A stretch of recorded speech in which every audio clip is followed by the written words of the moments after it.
I'm Melissa Gonzales. I'm currently Director of Records Management at Houston Community College. I've been there for 3 years now. And I'm also an outgoing member of council. I've served 3 years on council. And I'm also Vice President of the Society of Southwest Archivists, which I was recently elected to this past year. And I'll be president starting May 2022. Excellent, thank you. And I can't believe it has been 3 years already for your SAA term. Yes, I know it went by very fast. I tried to get as much done as I could as possible with all the red tape and bureaucracy that pops up, and not to mention the pandemic. I mean, that threw everybody for a loop, I think. Yeah, absolutely. What is the difference between archivists and records managers? Well, I think we all know that archivists preserve materials of importance to organizations, institutions, or individuals that are of a historical nature or ephemeral nature. Records managers tend to, not tend, they do manage those records that are pertinent to business operations for institutions, organizations, also those that are necessary for business continuity in the case of a disaster. We manage those based on a retention schedule. So archivists have collection scopes or collection management policies that dictate what we can and cannot collect. That keeps us from over collecting as well. But we records managers are specifically inclined to collect pertaining to the retention schedule for compliance purposes. Usually you have to meet some kind of state or federal compliance. And at the end of that life cycle, there is an archival component. So you do have to manage the entire life cycle. So if it gets down to it and some materials are meant to be kept permanently or for historical purposes, then we have to be able to do that as well. And it's interesting that I found that many archivists, I entered the profession wanting to become an archivist. So when I entered and found that a lot of archivists aren't have never done records management or were aware of the differences or what it does, what it means, um, that it was a kind of a learning curve. But it's interesting that from the records management perspective, they also get thrown a learning curve regarding the archival component, the end of the life cycle, and there seems to be gaps there. Some archival institutions don't handle records, and some records managers don't handle archival materials or know how to do that. So it's kind of interesting.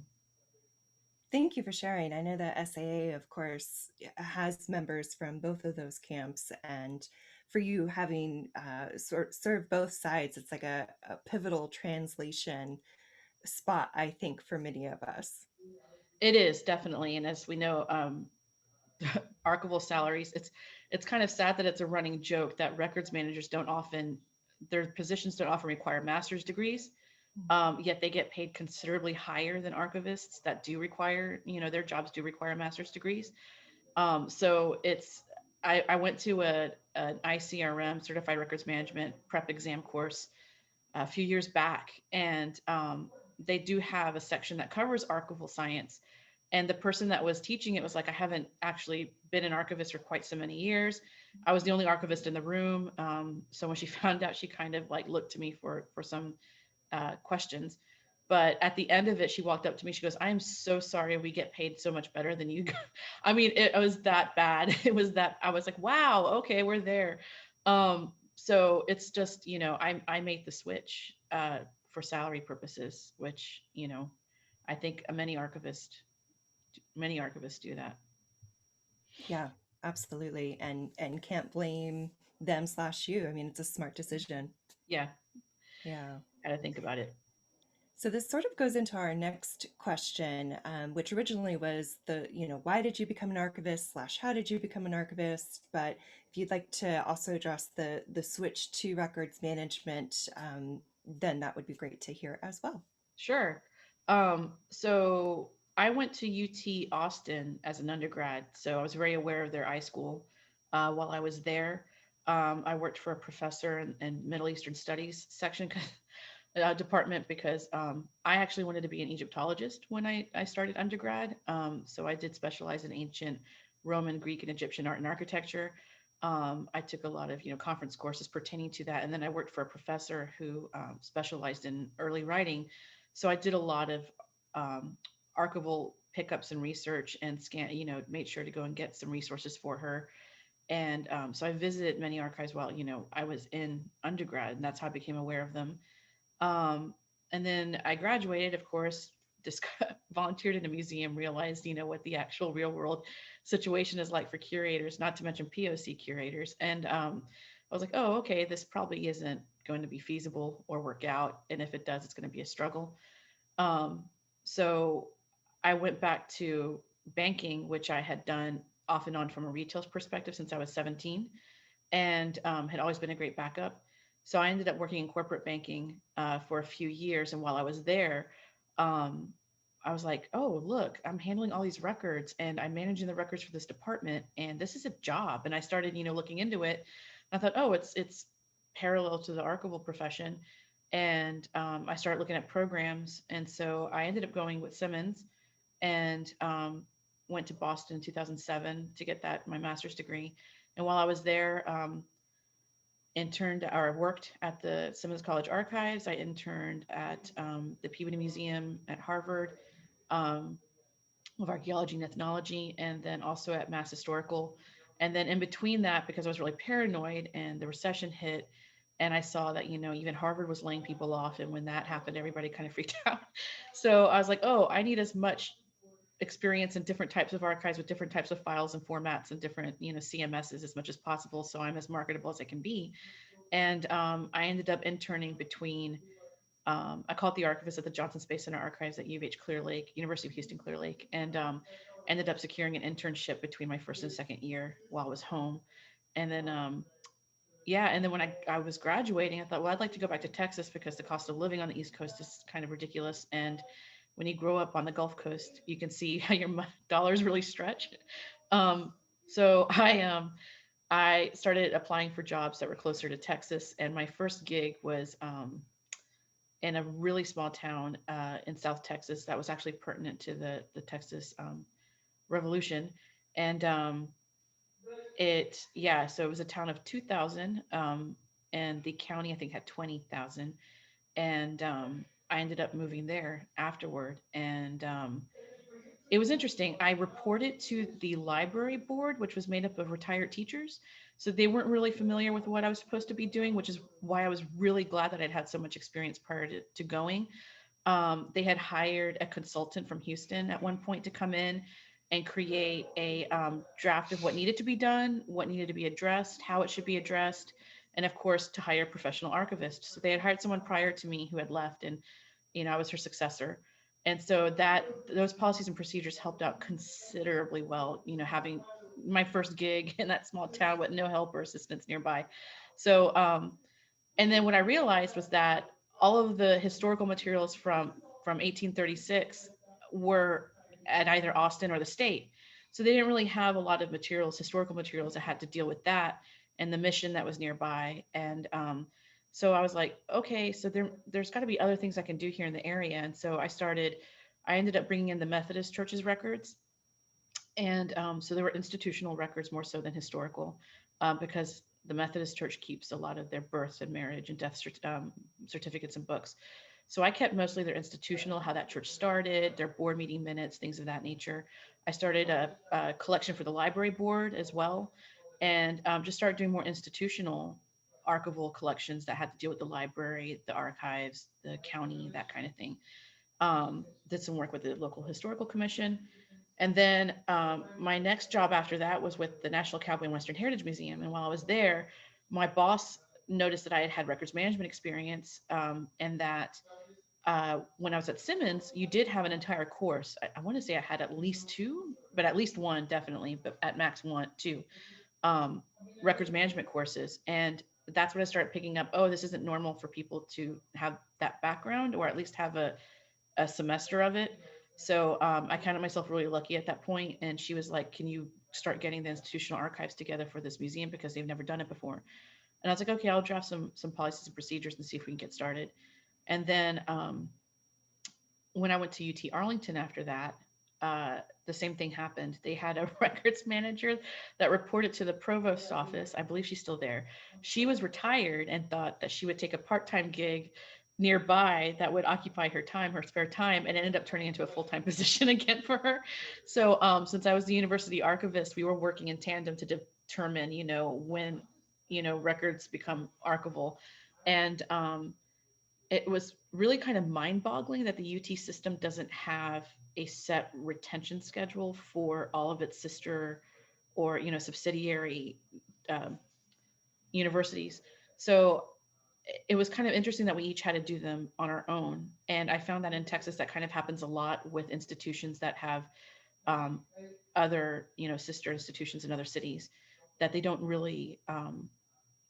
do it from like a system wide. Each institution has to do it themselves, which is kind of frustrating, especially when you don't have the staff to do that. And you don't have the direction to do it. But what's really amazing about Texas also is that the Texas State Library and Archives Commission does have retention schedules that are for colleges, junior colleges, local government.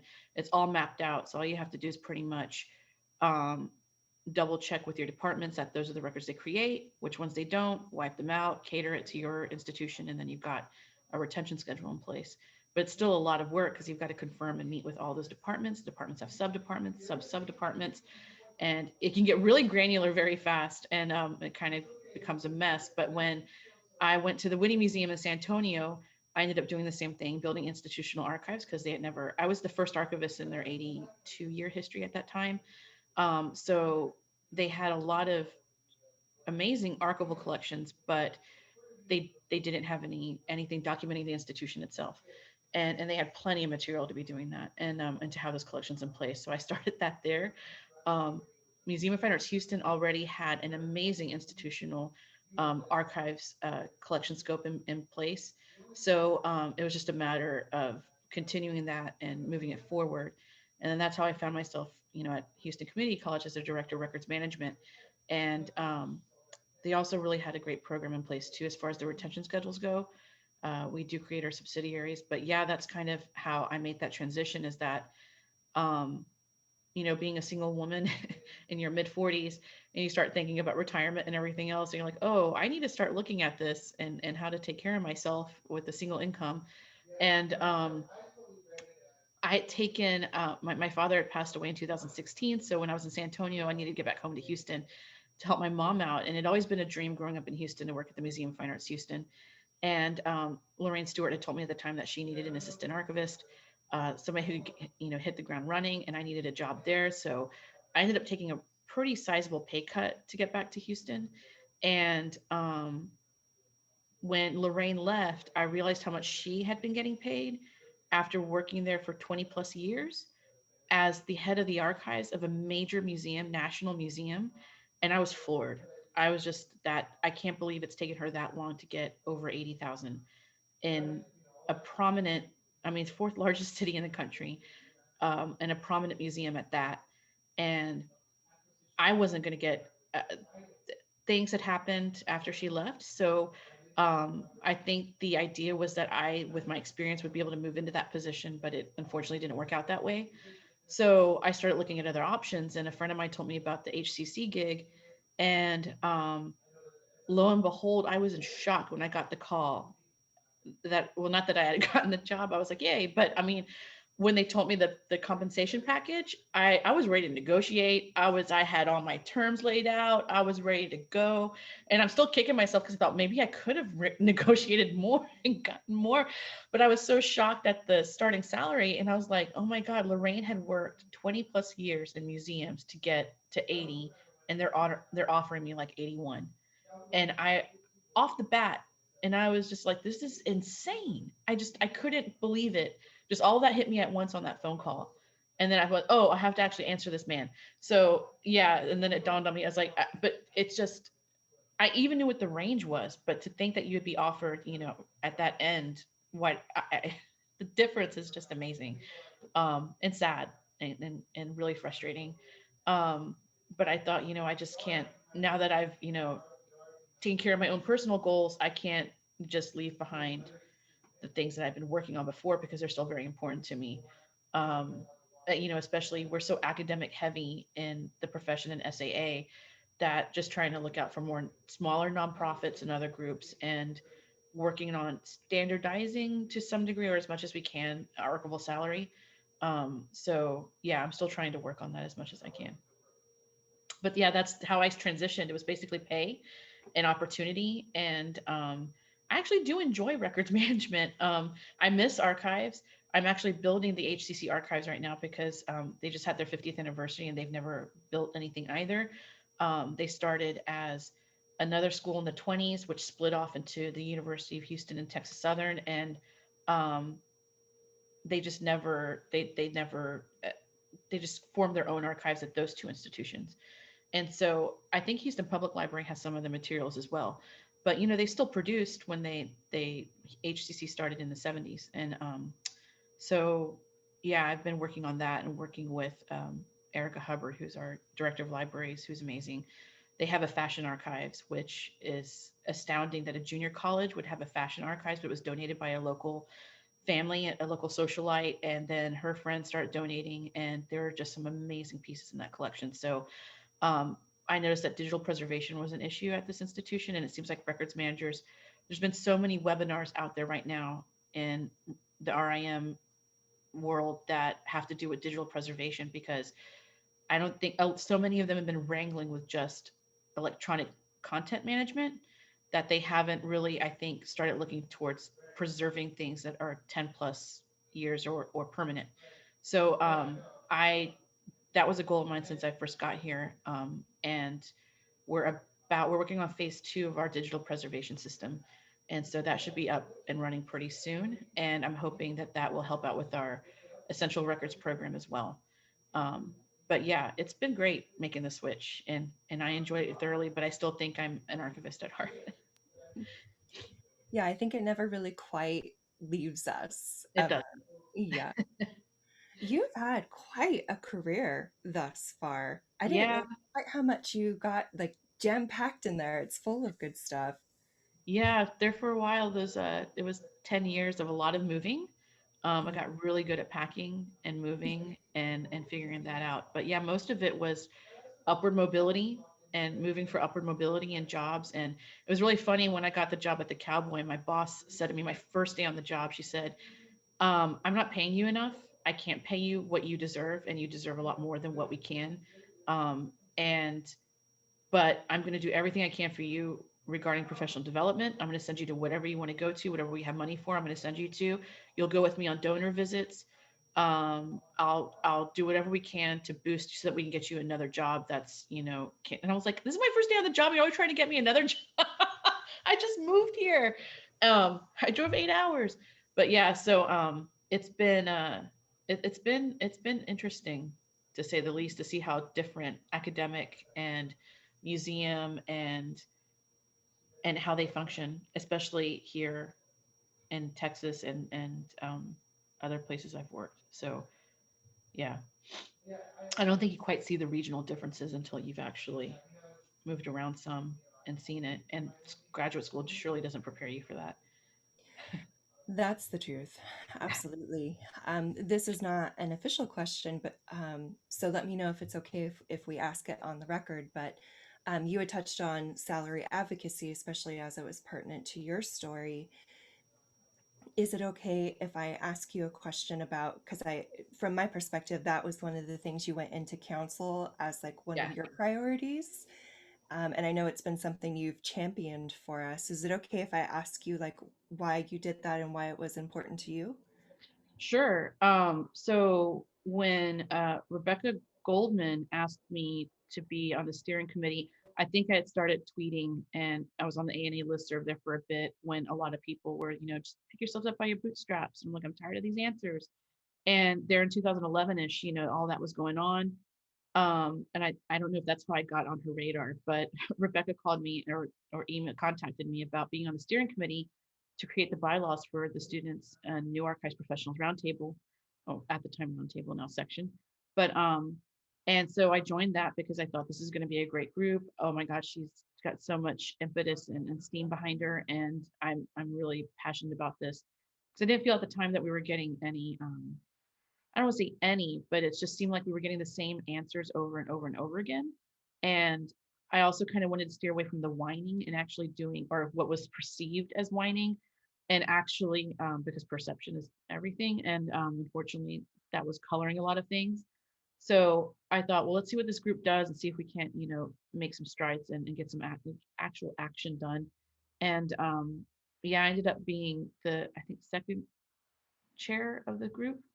And while I was there, just a salary and certified archivist and masters and what do we do and why do we have all this? And there were just so many questions coming out of it and people having, the not enough jobs, not enough well-paying jobs, not enough upward mobility. How do we, and if you don't want to become a manager, which is perfectly fine, do you just sit in the same job and just wait to get increases that never come or might come, and there's no guarantee of anything? And which, is pretty much in a lot of professions have those same issues. But I just felt like the profession itself wasn't working on that at the time. And when you're new, you don't really know of any historical swings or things that have happened in the past. So I started reading up and, being in the museum world, I noticed that they have certified, um, you could be AAM certified.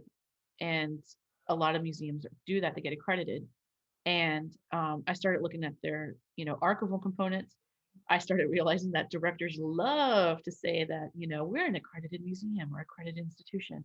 And then I started realizing they like to tell people I was a certified archivist, and they don't really realize what that means, I think, but they would be just, oh, and we have a certified archivist, just because they like to be able to say they have something certified because it sounds fancy, right? So I thought, well, why are we putting this all on individuals who can't afford?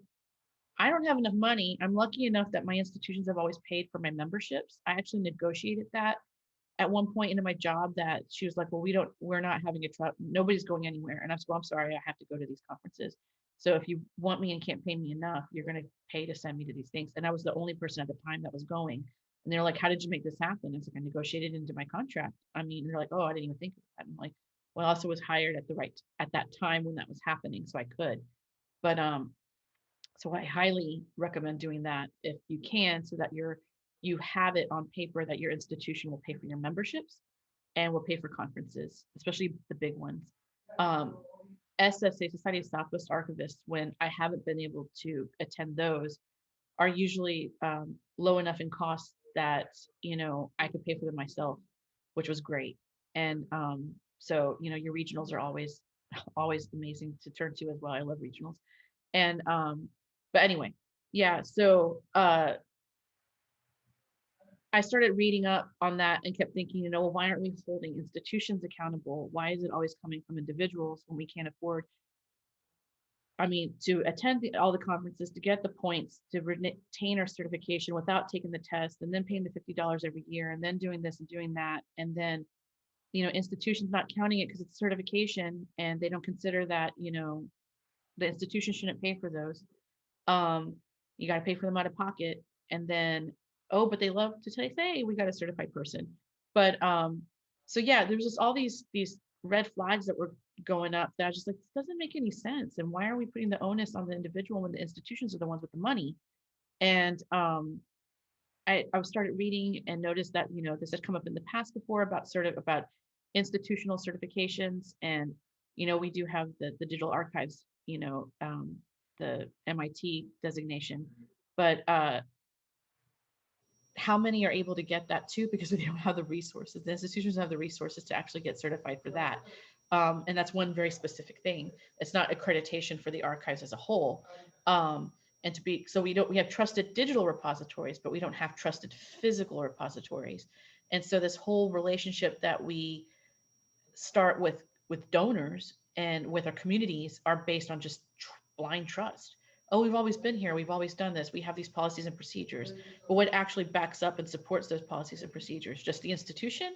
Is the institution getting money from the state? Are they getting the support that they need to show that this stuff will be around whenever, I mean, how do you, there's nothing stating that we as an institution have checked off all these things and have been certified by a governing body that will back us up or support us. So, and then I started reading about all the issues that are involved with that. I had some really good conversations when I was in San Antonio with Kathleen Rowe, and Kathleen recommended that I either find someone on council that would be an ally and hear me out, or either get on council myself.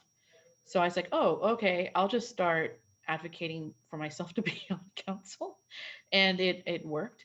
And I thought, okay, so, and then at that same time, the working group on archival compensation started working, which I'm still floored by. So many people in an unofficial, like non-professional org backed group got together to do all that work, which just makes my heart sing. But yeah, I thought, well, I'm on council, I can support these people and I can try and get these things going and see what we can do to get it done.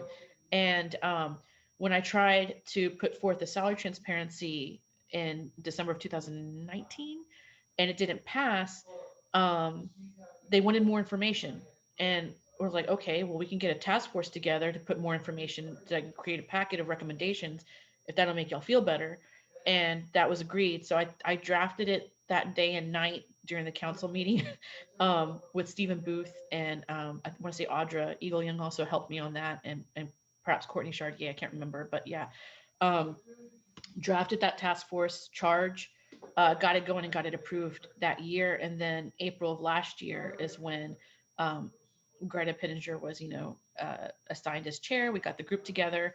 And so we've been working for last year on recommendations and other things. And it's just, yeah. And then, of course, we got salary transparency passed in May. After I think I presented, that was the third time I presented it to council. So, um, yeah, I'm kind of that guy. I don't mind being obnoxious or annoying as long as I can try and get things done.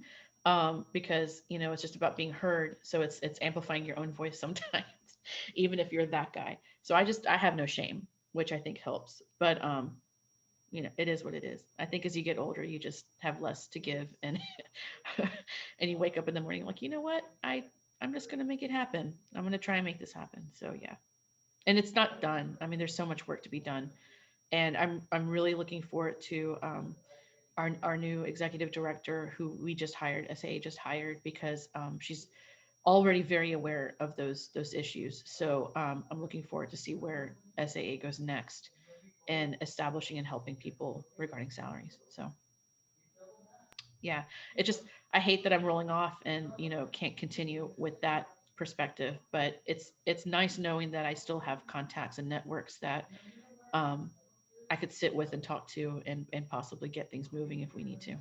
Hmm. Well, thank you for so much labor that you have done on everyone's behalf, trying to get that in front of council multiple times and for finally getting that victory on salary transparency. So just thank you so much for being a champion of that. No, thanks. That really means a lot. Thank you. What's the craziest thing you found in the archives? Um, it had nothing to do with the collections. When I was in that small town in Texas, South Texas, um, I was in the public library and it was basically a conference room that had been converted into the archives and reading room. And it was right by the back exit door. And I don't know if I grew up in the Gulf Coast, on the Gulf Coast, which is more humid than even South Texas, just inside on the coastal bend. And it gets really hot and dry. And I guess this poor little guy was just like, I'm hot. I need to go somewhere cold. And so I got into the archives that morning and opened the door, and there was a coral snake stuck in a trap, a sticky trap.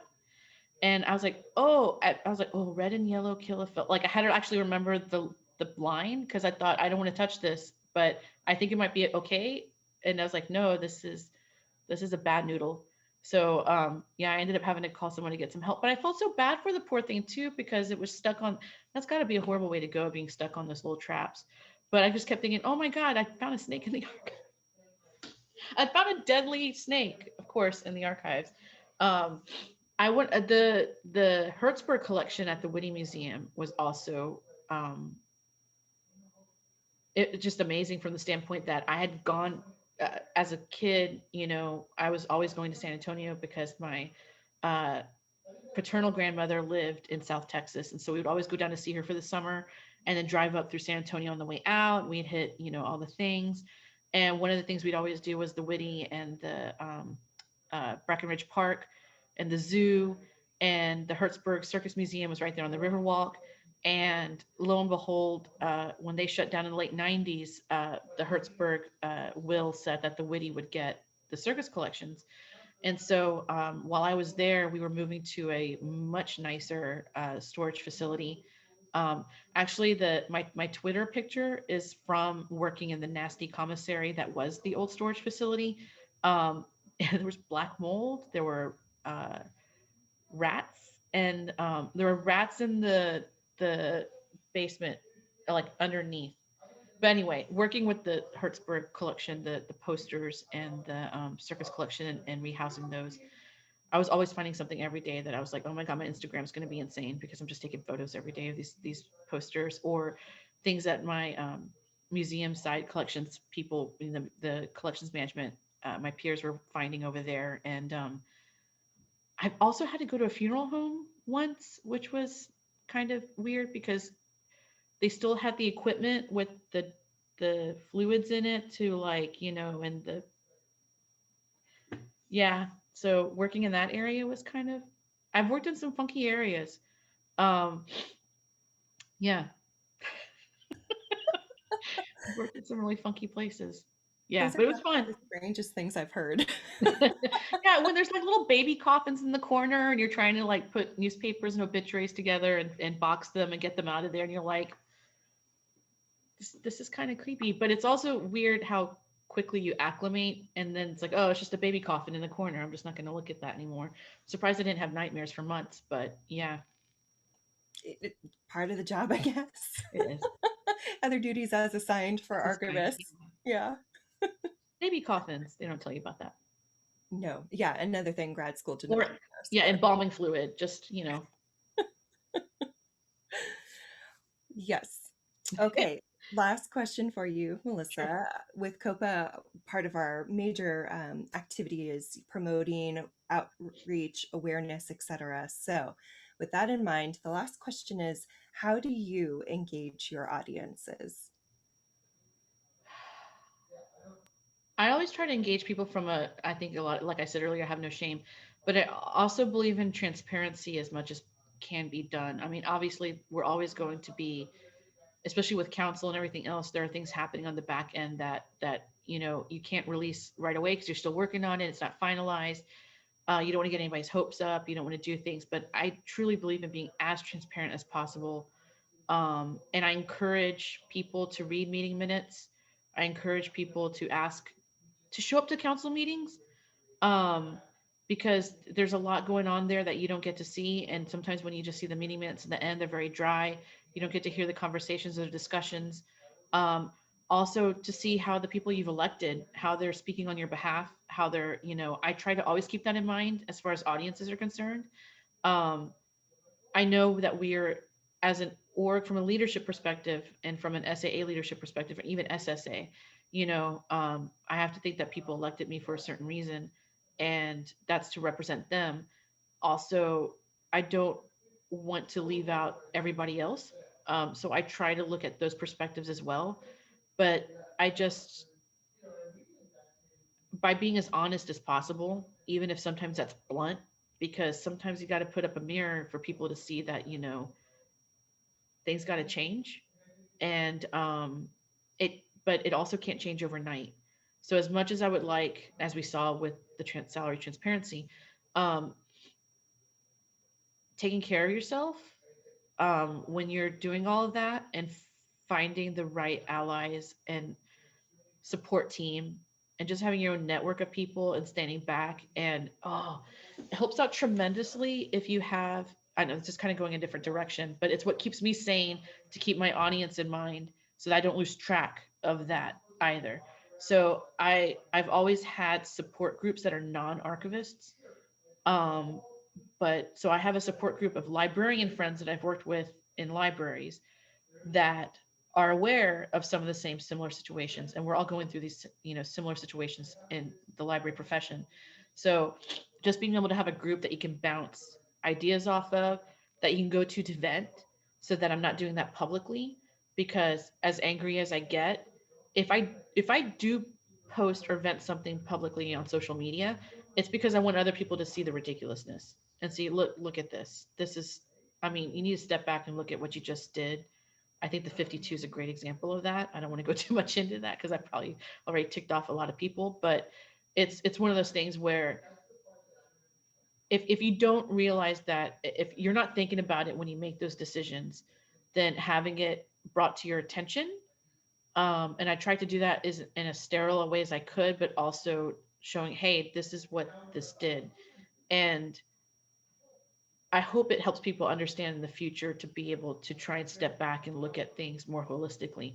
I tend I'm a typical Virgo in that I want to solve things. And so while somebody's talking to me and while things are going on, my brain's already trying to think of solutions or possible ways to help or possible ways to do things or who to get together, or just trying to figure out ways to create solutions.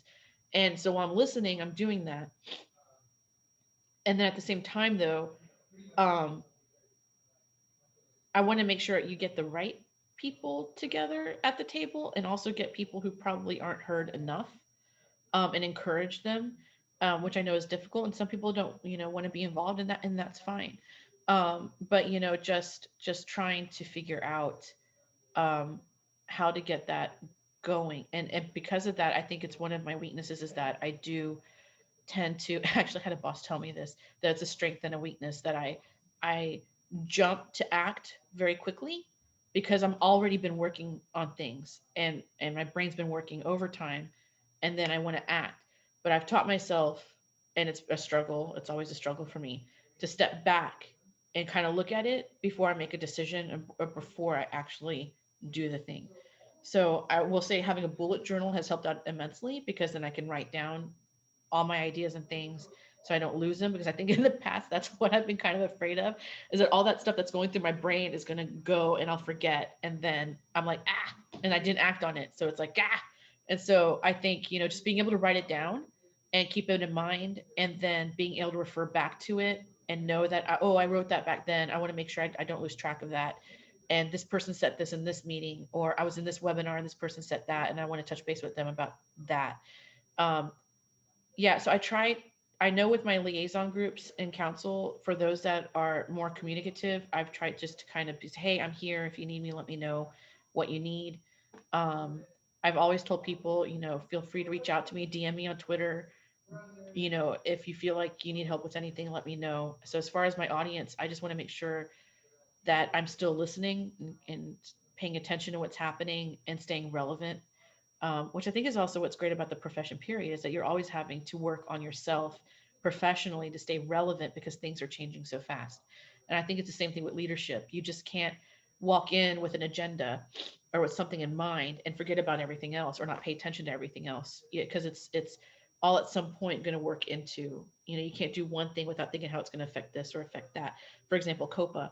Um, the archival task force is going to have to look at public awareness at some point. How do we start advocating and do outreach and marketing and for and bringing public awareness to archival salaries on a whole, to people outside of our profession, that like HR departments that have no idea what it is we do, yet they're the ones creating the job descriptions, they're the one posting them. So we want to be able to keep in mind that uh, the Committee on Ethics and Privacy, COPA, other groups, who can we work with that is probably outside our specific scope but are adjacent. So I think just doing that and keeping that in mind is helpful, keeps you sane. Thank you for sharing that. Sure. It's incredible. I mean, all of your answers have so much great information, but I particularly appreciate the dealing with the mindset that you have, which I have sort of a similar, like, I get distracted thinking about how to fix it, Yeah. which I'm also a Virgo, so like maybe that's why. It is. It's a con and a pro. Oh, Yeah. Yeah. So I love your suggestion of like get it down on paper so that it can live there, and then maybe I can refocus a little bit yeah. better because the listening is so crucial because not everybody thinks the way that you think. So yeah, so And that's thank the you. other thing too. It's like I keep thinking, oh well, I know this person went to grad school. I know this person went 2 years, and it's like, but I don't know what courses they took. I don't know what they took away from it. I don't know what their experiences are, or how that's colored the way they think, or affected the way they think, or what they do. And so, but I just for the longest time assumed that everybody in the profession got some kind of standardized background, and it's not true at all. Yeah. And which is great because that's what makes our profession so diverse. And just listening to the different backgrounds and experiences that people have had, you yeah, I just think being able to listen, and it's something I have to constantly work. And I was just, Melissa, shut up and listen, because I'm also a talker. So yeah, I was that kid on the report card. She talks too much. Great grades, talks too much. So yeah, it's just having to constantly remind myself to listen, which is why, seriously, bullet journaling. If anybody has any questions, feel free to send me. But oh my God, you can go down the bullet journal rabbit hole. And the next thing you know, you've bought way too many markers, way too many templates, way too many rulers. He's like, I don't need all these things. But anyway, see, there I go, digressing about bullet journals. But yeah, definitely listening and putting those notes down. Mhm. Well, thank you so much for your time.